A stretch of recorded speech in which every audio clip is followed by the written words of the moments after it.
Hello students, आज हम कल हमने रिवीजन किया था यहाँ तक शेक्सपियर एज एन एक्टर, जो हम रिवीजन सीरीज़ चला रहे हैं। तो आज उसका सेकंड पार्ट है, हम देखेंगे। कल हम यहाँ तक किए थे, आज हम इसके आगे से करेंगे, है ना। ओके, तो ये कल हो गया था। हाँ, ये हो गया था Shakespeare an as an actor, ये हो गया था। यहाँ से हम पढ़ेंगे जो रिवीजन सीरीज हमारी चालू हुई है कल से।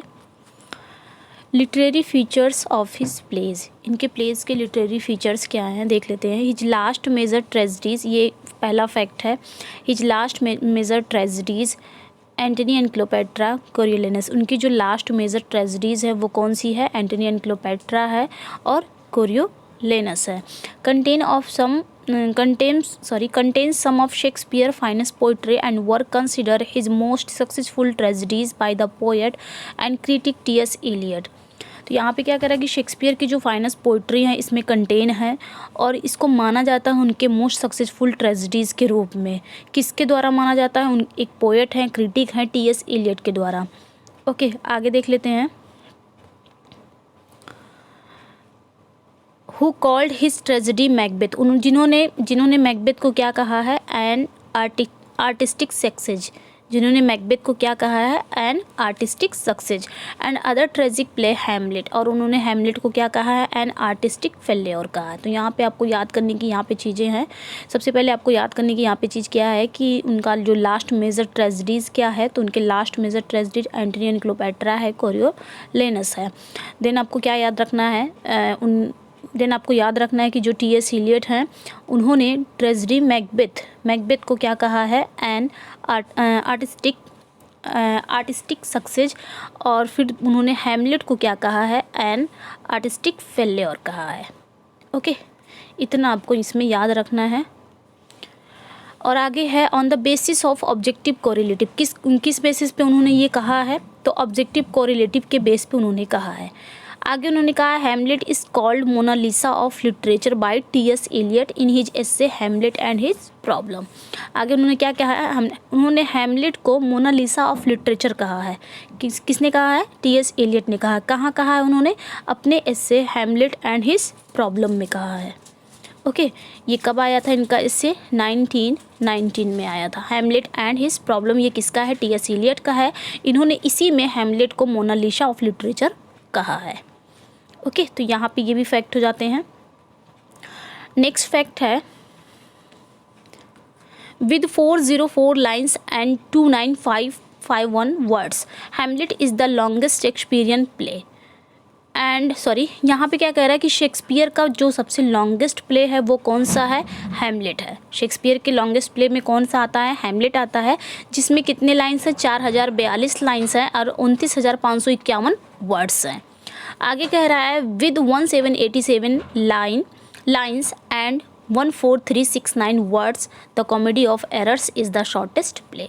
तो इनका लॉन्गेस्ट प्ले तो हो गया। लॉन्गेस्ट प्ले इनका क्या है? हैमलेट है, जिसमें इतनी लाइनें हैं और इतने वर्ड्स हैं। और सबसे शॉर्टेस्ट प्ले क्या कौन सा है? तो सबसे शॉर्टेस्ट प्ले कौन सा है? कॉमेडी ऑफ एरर्स है। इसमें कितने वर्ड्स हैं? 14,369 वर्ड्स हैं। ओके, तो ये भी फैक्ट हो जाता है। नेक्स्ट फैक्ट है Love's Labour Lost has the highest percentage of rhyming line of all Shakespeare's plays. तो शेक्सपियर के जितने भी प्लेज हैं उनके प्लेज में जो इनका प्लेज है लव्स लेबर लॉस्ट, इसको सबसे हाईएस्ट परसेंटेज दिया गया है। किसमें? राइमिंग लाइन्स में। Okay, according to Shakespearean scholar Tucker Brooke, इनके टूकर ब्रूक के अनुसार, ये एक शेक्सपियरियन स्कॉलर है, टूकर ब्रूक के अनुसार 6.2% of the lines in loves Labour lost rhyme. इसको कितना परसेंटेज दिया गया है? लव्स लेबर लॉस्ट की जो राइमिंग लाइन है उसको परसेंटेज दिया गया है टूकर ब्रूक के द्वारा। कितना? 62.2% दिया गया है। अगला है the closest competitor is a midsummer night dream with 43.4% rhyming lines. तो यहाँ पे सेकंड कौन सा प्ले उनका आता है? तो a midsummer night dream. Second play इनका है अ मिडसमर नाइट ड्रीम, इसको कितना परसेंटेज मिला है राइमिंग लाइन्स के लिए, तो यहाँ पे 43.4% मिला है। ओके, सो यहाँ पे ये भी आपका एक फैक्ट बन जाता है। नेक्स्ट अगला फैक्ट है W.J. Long has divided his literary career in 4 periods। W.J. Long ने उनके लिटरेरी करियर को क्या किया था, 4 पीरियड्स में बांटा था। देख लेते हैं। पहला है a period of early experimentation. पहला क्या था, पहला था प्रारंभिक प्रयोग की अवधि। ओके, पहला ये था पीरियड। दूसरा था a period of rapid growth and development. दूसरा था तीव्र विकास और विकास की अवधि। तीसरा क्या था, a period of gloom and depression. तीसरा कौन सा पीरियड था, उदासी और डिप्रेशन का दौर था, ये पीरियड था। एंड फोर्थ क्या था, a period of restored serenity of काम आफ्टर स्टॉर्म, मतलब तूफान के बाद शांति का पीरियड था। ये 4 पीरियड में उन्होंने बांटा था। नेक्स्ट फैक्ट है, इसी में आ जाता है in the late 19th century, late 19th शताब्दी में Edward Dowden classified in his book Shakespeare his mind and art. यहाँ पे आपको याद करने की ज़रूरत है कि एडवर्ड डाउडन का जो बुक है, ये बुक किसकी है, Shakespeare his mind and art. ये बुक किसकी है, एडवर्ड डाउडन की है। उन्होंने इसमें क्लासिफाइड किया। ये बुक कब आई है, 1875 में आई है। Shakespeare's literary career into 4 periods. उन्होंने इस बुक में शेक्सपियर के लिटरेरी करियर को कितने पीरियड्स में बांटा है, 4 पीरियड्स में। ओके, क्लासिफाइड किया है, वर्गीकृत किया है। तो आपको यहाँ पे क्या याद रखना है, एडवर्ड डाउडन की कौन सी बुक है, Shakespeare his mind and art, जो आपका 1875 में आया है। इसमें इन्होंने शेक्सपियर के करियर को 4 पीरियड्स में क्लासिफाइड किया है। देख लेते हैं कौन कौन सा है। इन द वर्कशॉप, पहला है इन द वर्कशॉप। दूसरा पीरियड क्या था, इन द वर्ल्ड। तीसरा था आउट ऑफ डेप्थ, गहराई से बाहर। चौथा था ऑन द हाइट्स, ऊंचाई से ऊपर। तो ये आपका 4 पीरियड में इन्होंने बांटा था शेक्सपियर के लिटरेरी करियर को। किस बुक में, Shakespeare his mind and art में। नेक्स्ट फैक्ट है the following chronology of Shakespeare's plays is based on the Oxford Companion to Shakespeare by Michael Dobson. यहाँ पे क्या कह रहा है कि शेक्सपियर के प्लेज का जो निम्नलिखित क्रोनोलॉजी है वो बेस्ड है, किस पे बेस्ड है, the Oxford Companion to Shakespeare पर बेस्ड है। और ये किसके द्वारा है, ये माइकल डॉब्सन के द्वारा है। ओके, किस पे बेस्ड है, मतलब किस पे बेस्ड है, the Oxford Companion to Shakespeare पे बेस्ड है। ये आपका है शेक्सपियर के प्लेज का जो क्रोनोलॉजी है। नेक्स्ट फैक्ट है, यहाँ पे कॉमेडी आ गया है। शेक्सपियर की सबसे पहले कॉमेडी की बात कर रहा है कि कॉमेडी उनकी कौन कौन सी कॉमेडी है और कब कब आई है। तो देख लेते हैं इसको भी। 1590 to 91 two Gentlemen of Verona, इसमें सारी कॉमेडी ही है। आप इसको याद कर सकते हैं कि कौन कौन सी कॉमेडी है। और आपका 1590 to 91 के बीच में क्या आया था, टेमिंग ऑफ द श्रू आया था। 1594 में द कॉमेडी ऑफ एरर्स आया था। 1594 to 95 लव्स लेवर लॉस्ट आया था। और 1595 अ मिडसमर नाइट ड्रीम आया था। नेक्स्ट है 1596 में मर्चेंट ऑफ वेनिस, ये कितनी बार पूछा ही गया है ना, क्वेश्चंस आए हैं। 1597 to 98 the Merry Wives of Windsor. 1598 Much Ado About Nothing. 1599 to 1600 As You Like It. नेक्स्ट 1601 ट्वेल्थ नाइट, यानी कि उसका सब टाइटल क्या है, What You Will. Twelfth Night का सब टाइटल क्या है, वॉट यू विल। 1603 में मेजर फॉर मेजर आया है। 1604 to 5 all's well that ends well. 1609 में विंटर्स टेल एंड 1611 में द टेम्पेस्ट। तो ये इनका कॉमेडी में आता है, ये सारी कॉमेडी है। भले ही इसको कैटेगरीज में बांट दिया गया है, ड्रामेटिक रोमांसेस, लेकिन ये आपकी कॉमेडी में आता है। ओके, तो ये थी शेक्सपियर की कॉमेडी। एंड अगला फैक्ट है हिस्ट्री। इनकी हिस्ट्री क्या है, तो आपकी यहाँ पे पूरा हिस्ट्री वर्क है, इनका हिस्टोरिकल वर्क है। 1591 हेनरी 6 पार्ट 2 आया था। फिर 1591 में हेनरी 6 पार्ट 3। 1592 Henry 6 part 1। सबसे पहले आपका सबसे पहले इनका क्या आया था, हेनरी 6 पार्ट 2 आया था, देन थर्ड आया था, एंड लास्ट में उनका पार्ट 1 आया था 1592 में। 1592-93 the tragedy of Richard third, 95 में the tragedy of king Richard second. Okay, सबसे पहले थर्ड आया था, देन सेकेंड आया था। आगे है, अगला है 1596 the life of death of king John. Okay, 1596-97 king Henry 4th part 1 आया था। फिर आपका 1597-98 हेनरी 4th पार्ट 2 आया था। 1598-99 the life of Henry the 5th, यानी कि हेनरी 5th आया था। एंड लास्ट में है इनका 1613 में हेनरी 8 आया था, जिसका सब टाइटल क्या है, ऑल इज़ ट्रू, इम्पॉर्टेंट है। 1613 में आया था इनका ये प्ले हेनरी 8। उस समय ग्लोब थिएटर में ये चल रहा था और उसी समय ग्लोब थिएटर में आग लग गई थी। तो उसके बाद 1613 में ये भी क्वेश्चन बन जाते हैं कि ग्लोब थिएटर कब आपका जला था, तो यहाँ पे 1613 में जला था। और उस समय कौन सा प्ले चल रहा था, तो हेनरी 8 ही चल रहा था, और ये अनफिनिश्ड है, ठीक है। और उसके बाद 1614 में आपका दोबारा से रिबिल्ड हुआ था। ओके,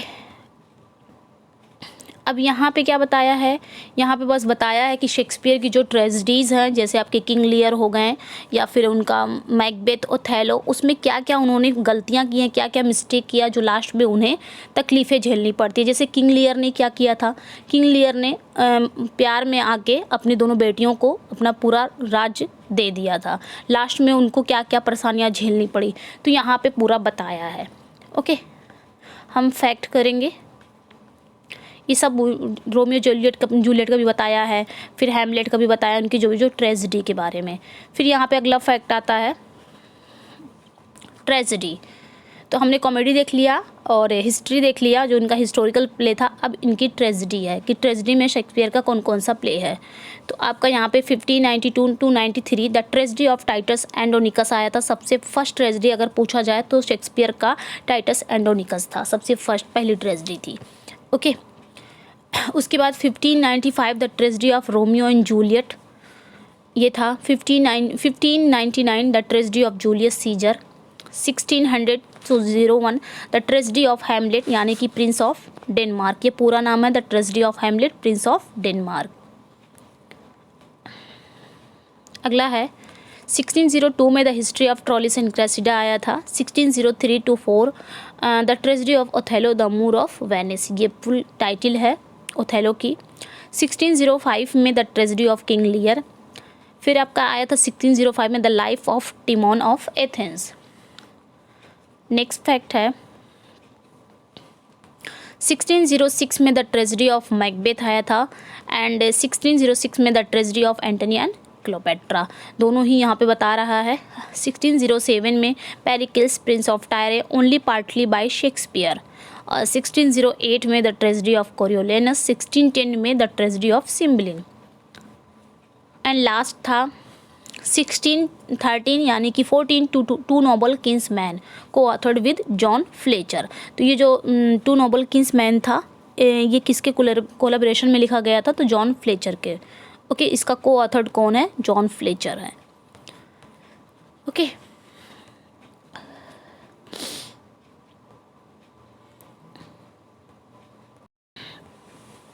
अब यहाँ पे क्या है, ये आपका बताया गया है शेक्सपियर के प्ले के बारे में ही।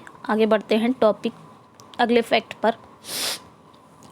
यहाँ पे पोइट्री बताया गया है, शेक्सपियर की कौन कौन सी पोइट्री है, सारी ही पोइट्री यहाँ पे दी गई है।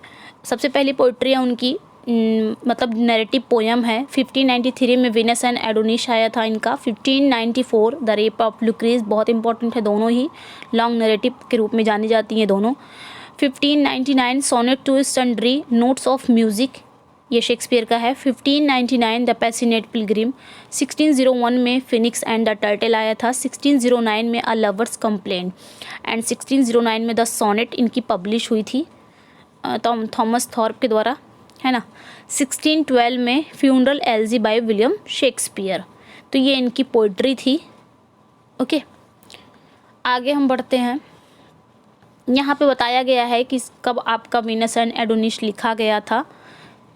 ये सब लिखा कब गया था, ये सब बताया गया है। 1592 में वीनस एंड एडोनिस लिखा गया था और 1593 में ये पब्लिश हुआ था।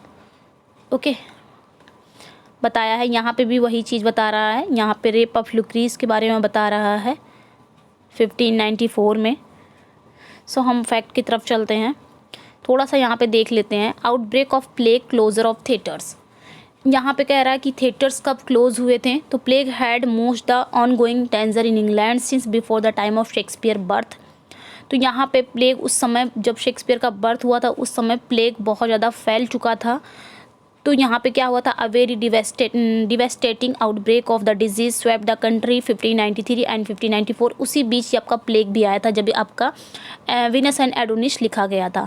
वीनस एंड एडोनिस जब लिखा गया था 1592 में लिखा गया था, उस समय प्लेग आपका आया था, थिएटर क्लोज हो गए थे, तब जाके शेक्सपियर ने वीनस एंड एडोनिस लिखा था जब थिएटर को क्लोज कर दिया गया था। तो कुछ काम धाम नहीं था तो इन्होंने क्या किया, लिखना शुरू कर दिया। वैसे तो ये थिएटर में चलते थे, इनके जो भी प्लेस रहते थे वो सब थिएटर में चलते थे, लेकिन जब थिएटर क्लोज हुए तब जाके इन्होंने लिखना, राइटिंग शुरू कर दिया। तो यहाँ पे ये चीज़ बताया है। अगला है यहाँ पे, during the intense epidemic the Privy Council order to close all public theatre. तो किसने ऑर्डर किया था, प्रिवी काउंसिल, इन्होंने ऑर्डर किया था सारे ही पब्लिक थिएटर को बंद करने के लिए। तो यहाँ पे प्लेग के बारे में ही बताया गया है। ओके, यहाँ पे बताया है कि Puritans were also chief enemies of the theatres. उस समय प्यूरिटन्स सबसे मुख्य चीफ एनिमीज़ थे थिएटर्स के।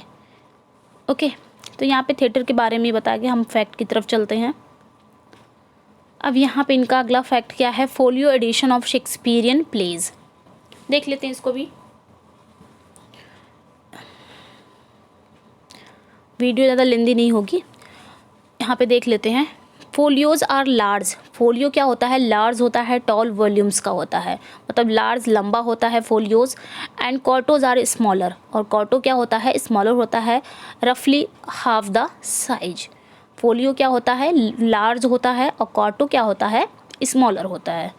ओके, फोलियो आपका इस तरह रहता है, ये आपका फोलियो हो जाता है 2 पार्ट में, इधर लंबा सा रहता है फोलियो, और एक पार्ट में ही जैसे ये है, ये आपका क्वार्टो हो गया। 4 पार्ट में ये आपका क्वार्टोज हो गया। पहले ऐसे ही 4 क्वार्टोज में ही आपकी पब्लिश होती थी बुक, क्वार्टोज में ऐसे ही, और फोलियोज इस तरह होता था लंबा सा। ओके, देख लेते हैं और भी fact. The first folio 1623 by Hemmings and Condell. जो फर्स्ट फोलियो आया था इनका 1623 में आया था, किसके द्वारा आया था, हेमिंग्स एंड कॉन्डेल के द्वारा आया था। द सेकेंड फोलियो कब आया था, 1632 में आया था। सेकेंड फोलियो 1632 में आया था, किसके द्वारा आया था, यहाँ पे कह रहा है किसके द्वारा आया था, तो यहाँ पे आपका by Allot, William Aspley, Richard Hawkins, Richard मेघन एंड जॉन स्मिथ विक, इनके द्वारा आया था सेकेंड फोलियो। ओके, नेक्स्ट अगला फैक्ट है, द थर्ड फोलियो 1663 यानी कि 1663 में आया था, बाय फिलिप चेटविंडे के द्वारा आया था। थर्ड फोलियो इनका 1663 में आया था, किसके द्वारा आया था, फिलिप चेटविंडे के द्वारा। एंड लास्ट है फोर्थ फोलियो। फोर्थ फोलियो कब आया था, 1685 में आया था, किसके द्वारा, R Bentley, E Brewster, R Chiswell and H Herringman. तो ये फोर्थ फोलियो आया था इनका 1685 में, किसके द्वारा, R Bentley, E Brewster, R Chiswell and H Herringman. Okay, आगे भी देख लेते हैं थोड़ा सा। To be noted, the two noble, अगला फैक्ट क्या है, the two noble kinsmen did not appear in any folio edition. ये जो आपका प्ले है, शेक्सपियर का प्ले है द टू नोबल किंग्समैन, ये कोई भी फोलियो में अपीयर नहीं हुआ, पहला फैक्ट है ये। दूसरा फैक्ट क्या है, 19 of William Shakespeare's plays had already appeared in quarto before the publication of the first folio in 1623। मतलब क्या कह रहा है कि विलियम शेक्सपियर के जो प्लेज हैं 19 प्लेज उनके क्वार्टो में अपीयर हो चुके थे। 1623 में जब इनका फर्स्ट फोलियो आया था उसके पहले ही विलियम शेक्सपियर के 19 प्लेज क्या हो गए थे, क्वार्टो में पब्लिश हो गए थे। ये यहाँ पे फैक्ट बता रहा है।